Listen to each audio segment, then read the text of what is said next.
داده جان نخواد شما ما رو در کوچه مانه. آخر ما با این کودکان کجا می رویم؟ خونه بریم. داده جان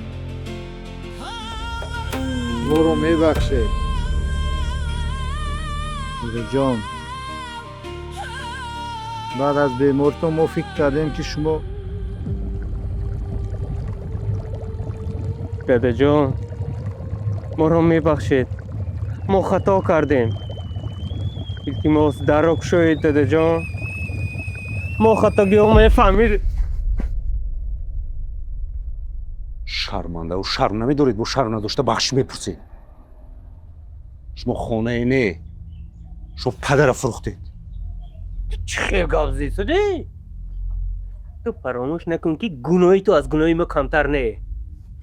تو حجت های خانه رو گرفته به نام خودت گذراندنی بودی یا علاقه گذرانیدی ها؟ من حجت های به اون خاطر گرفتم که شما خانه نفروشید. فرشته پدر از پشت شما فکر کردن که من هم به نیتی ناپاک شما همراه. شما حالا هم در همین جا گپ پدر رو نشنیدید؟ رستم یا یک کاری کن، با پدر فهمون که من یگون گناهی ندارم، من یگون نیتی بدی نداشتم. التماس رستم یک مرزی بفهمون، میدونی که من یگون گناه ندارم.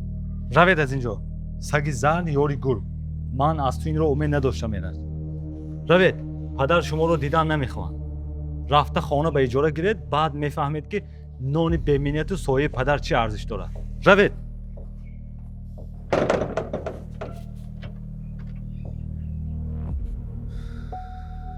ای به همش تو گناهگار. خانه به نام ما کنیم، خانه فروشیم گفته همه رسوا کردی. این گوساله پیر شدی و حالی هم گاو نشدی ها؟ تو نمیبینی چی شده ایستاده؟ همش عیب لعنتی اوگای.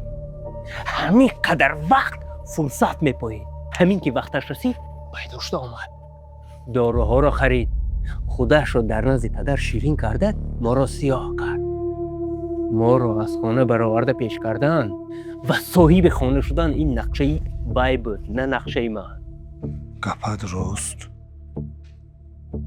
ببین ما حاضر در کوچه باشن و فرزندها سرسام، اما او باشد خانه های ما صاحب شد.